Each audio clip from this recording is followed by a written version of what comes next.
Perkenalkan, nama saya Maulana Fikri Saifuddin, berasal dari SMA 2 Cirebon.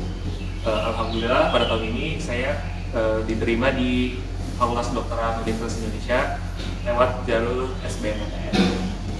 Nah, pada kesempatan kali ini saya ingin berbagi mengenai pengalaman-pengalaman saya tentang perjuangan saya masuk ke Fakultas Kedokteran. Jadi awalnya saya ini waktu itu sempat belum kepikiran untuk masuk ke kedokteran UI, karena waktu kecil juga istilahnya saya juga paling berpikir hanya untuk masuk ke kedokteran UI ataupun universitas-universitas grade yang tidak terlalu paling tinggi kayak seperti ITB, UI ataupun UGM. Cuman pada suatu ketika SMA di mana itu merupakan sebuah titik balik hidup saya untuk mulai memikirkan masa depan, sehingga saya pun terpacu untuk masuk ke kedokteran UI yang dimana istilahnya kedokteran UI ini merupakan fakultas kedokteran terbaik yang ada di Indonesia. Nah, karena tujuan saya untuk masuk kedokteran ini, saya ingin untuk menjadi dokter yang istilahnya yang handal, sehingga saya juga bisa terpacu untuk masuk kedokteran UI karena itu dia, karena saya tuh ingin menjadi sesuatu yang bermanfaat bagi masyarakat. Kalau waktu SMA itu sendiri pengalaman saya, prestasi belajar saya sih sebenarnya ya nggak buruk-buruk amat juga, tapi juga kurang baik-baik amat juga. Jadi istilahnya ya saya biasa aja di SMA, dimana ya saya belajar seperti hal lainnya pada umumnya. Cuman waktu ketika sudah berjalannya waktu di SMA, saya istilahnya sudah mulai terpikirkan kalau mau SMA nanti mau kuliah di mana. Mulai dari saat itulah saya mulai berpikir di mana waktu momen SMA merupakan momen paling krusial yang dapat menentukan karir saya di masa depan. Tentu selama di SMA saya juga pernah mengalami suatu kegagalan yang pernah menghambat saya untuk meraih cita-cita saya untuk masuk ke kedokteran. Awalnya suatu kegagalan itu memang sangat menyakitkan dan juga terkadang bisa membuat kita depresi dan juga demotivasi. Namun kegagalan itu merupakan salah satu poin penting juga dalam hidup kita, karena dari kegagalan itulah kita bisa belajar, dan dari situlah bagaimana kita bisa menghadapi kesulitan-kesulitan yang akan kita hadapi ke depan. Untuk masuk ke kedokteran ini, saya berjuang dengan cukup keras, karena saya tahu di kedokteran UI ini merupakan salah satu fakultas yang paling sulit untuk ditembus di Indonesia terutamanya dibandingkan fakultas-fakultas lainnya. Apalagi kedokteran UI, apalagi saya kan juga dari daerah Cirebon, di mana daerah Cirebon itu istilahnya pendidikannya belum semaju seperti kota-kota besar lainnya seperti di Jakarta ataupun di Surabaya dan kota-kota besar lainnya. Oleh karena itu, saya mulai sejak SMA, awal masuk SMA terutama, saya sudah harus berusaha untuk sebesar mungkin untuk masuk ke kedokteran. Dari situlah, waktu ketika awal SMA, saya menemukan suatu bimbel BC, di mana bimbel BC ini merupakan bimbel yang mengajarkan saya tidak hanya kegiatan akademis, tapi juga bagaimana kita cara menata mental dan juga aktivitas kita. Di bimbel inilah saya mulai berubah dari fase SMP saya yang dulu hanya bersantai-santai melihat dunia secara sempit. Namun setelah di BC ini saya melihat dunia ini banyak sekali kompleksitas manusia-manusia, dan juga bagaimana manusia-manusia ini punya kepribadian yang berbeda-beda. Di BC saya juga diajarkan bagaimana saya harus bisa berjuang untuk meraih cita-cita saya. Mulai dari BC ini saya sudah mulai untuk dipersiapkan belajar SBMPTN semenjak kelas 10. Walaupun masih awal-awal saya juga istilahnya nggak rajin-rajin banget untuk mengerjakan soal-soal SBM. Cuman mulai dari kelas 10 itu saya sudah mulai berusaha, karena saya yakin kontinuitas itu lebih penting. Karena kalau misalnya kita ikhtiar tapi tidak kontinu, itu merupakan salah satu kegiatan yang bisa dikatakan sia-sia. Karena kalau kita memukul lidi 1000 kali, satu lidi lebih sakit daripada kita harus memukul 1000 lidi hanya dalam sekali. Itu merupakan salah satu yang membuat saya harus belajar secara kontinu walaupun tidak besar sekali. Kemudian strategi untuk pembelajaran di BC itu berbeda dengan bimbel-bimbel lainnya. Waktu SMP saya pernah ikut suatu bimbel yang cukup terkenal di kota Cirebon. Cuman ketika saya SMA, ketika saya memasuki bimbel BC, saya merasakan atmosfer yang berbeda. Dimana di BC itu saya diajarkan bagaimana kita ini tidak boleh bermalas-malasan dan kita harus tahu tujuan kita mau kemana. Karena saya sudah mengetahui tujuan kayak gimana, maka saya juga tahu apa yang harus saya lakukan untuk mendapatkan tujuan tersebut. Di bimbel BC inilah saya sudah mulai tertata bagaimana setiap aktivitas-aktivitas, kegiatan-kegiatan sehari-hari saya sudah mulai teratur, dan juga saya pun istilahnya sudah mulai bisa untuk menata bagaimana saya harus bersikap dan juga bagaimana saya harus menghadapi suatu kenyataan. Selain itu, mulailah dari hal-hal yang kecil. Tidak ada sesuatu yang besar apabila tidak ada sesuatu yang kecil. Oleh karena itu, perhatikanlah setiap aspek-aspek kehidupan.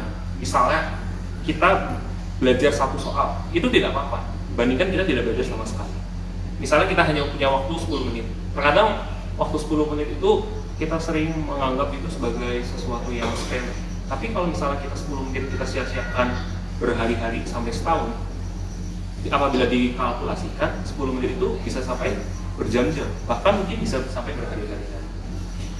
Oleh karena itu, manfaatkanlah waktu sebaik mungkin, karena waktu itu bagaikan dua sisi mata pedang, di mana waktu itu merupakan sesuatu yang bisa kita manfaatkan, tapi juga waktu itu bisa juga sesuatu yang dapat membunuh kita sendiri.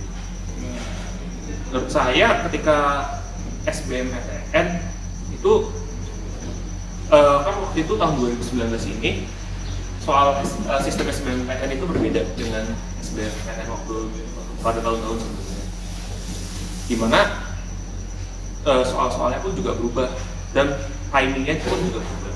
Awalnya kan waktu saya kelas 10, kelas 11 saya belajar SBM, soal SBM itu menggunakan sistem lama. Sedangkan ketika tahun saya SBM sudah menggunakan sistem baru, dan menurut saya kalau di SBMPTN ini yang terbaru atau yang sering disebut dengan UTBK itu kita tuh tidak diajarkan untuk hal kecepatan dan penelitian dibandingkan SBM sebelumnya. Kalau SBM sebelumnya kita diajarkan suatu materi yang sangat mendalam.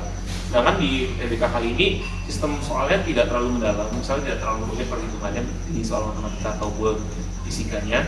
Hanya saja ini diperlukan suatu konsep penalaran yang yang bisa dikatakan kita tuh membutuhkan ketelitian dalam mengerjakannya dan juga kecepatan. Oleh karena itu di sistem UTBK tersebut ketika kelas 12 terutama saya sudah mencoba untuk mengerjakan soal itu secara cepat istilahnya, karena satu soal itu kan hanya sekitar 1 menit di UTBK yang terbaru. Jadi dia mau tidak mau saya harus teliti sekaligus berpacu dengan waktu. Kalau menurut saya untuk persiapan saya H-1 terutama untuk TBK, yang jelas kalau sudah mendekati waktu-waktu ujian kita jangan sampai stres-stres. Makanya kita siapkan soal-soal itu berhari-hari sebelumnya, jangan mendadak, karena sesuatu yang mendadak itu biasanya tidak terorganisir dengan baik. Nah, kalau misalnya setelah pemberitahuan mengenai soal-soal UTBK yang terbaru, bimbel pun juga mengikutinya. Jadi saya juga sangat senang di bimbel BC karena bisa mengikuti soal-soal UTBK yang terbaru di semester 2. Mulai dari situ saya tuh mendapatkan suatu gambaran nih soal-soal UTBK yang akan keluar tuh ya kayak gimana. Jadi istilahnya kita juga bisa tahu lah, bisa belajar memprediksi, oh paling soalnya sekitar ini aja, atau mungkin bagi bab ini pasti nggak akan keluar nih, banyaknya yang soal di sini. Jadi kan kita bisa belajar istilahnya secara terarah karena sudah mengetahui garis besar soal-soal yang akan dikeluarkan di UTBK. Dan memang benar sih ketika di UTBK soalnya juga seputar itu aja. yang seputar di TO-TO yang sudah dikeluarkan di BC. Jadi alhamdulillah di UTBK ya saya sudah bisa mengerjakannya dengan cukup baik. Untuk skor UTBK saya skornya ya nggak terlalu tinggi juga. Skor saya 754 untuk UTBK yang pertama, dan UTBK kedua alhamdulillah saya skornya 743. Kemudian tips untuk menentukan univ dan jurusan. Kalau menurut saya tips dan untuk memilih jurusan, carilah passion kamu. Misalnya kalau kamu nggak punya passion, itu biasanya kita akan keteteran ketika di kuliah. Jangan melihat kita nih mau gengsi, kita mau kuliah ini untuk siapa? Untuk diri kita sendiri kan, bukan untuk orang lain.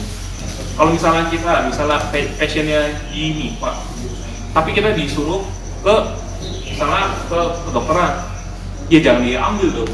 Karena nanti kalau yang kuliah siapa? Jadi nggak apa-apa misalnya MIPA, memang tidak ada fakultas-fakultas, karena ada juga orang-orang dari MIPA ini istilahnya yang sukses juga. Jadi percayalah bahwa kita semua ini di sini nih istilahnya sama-sama berjuang dalam kehidupan. Pilihlah sesuai passion kamu, percaya pada diri kamu, dan serahkanlah kepada Tuhan tentang segala keputusan. Dan juga untuk pesan saya kepada pejuang-pejuang SBMPTN pada tahun berikutnya, pertama, jangan melakukan sesuatu itu secara mendadak. Karena kalau misalnya mendadak itu, istilahnya kita nggak bisa mengorganisasi suatu kejadian misalnya yang tidak terduga itu dengan sempurna.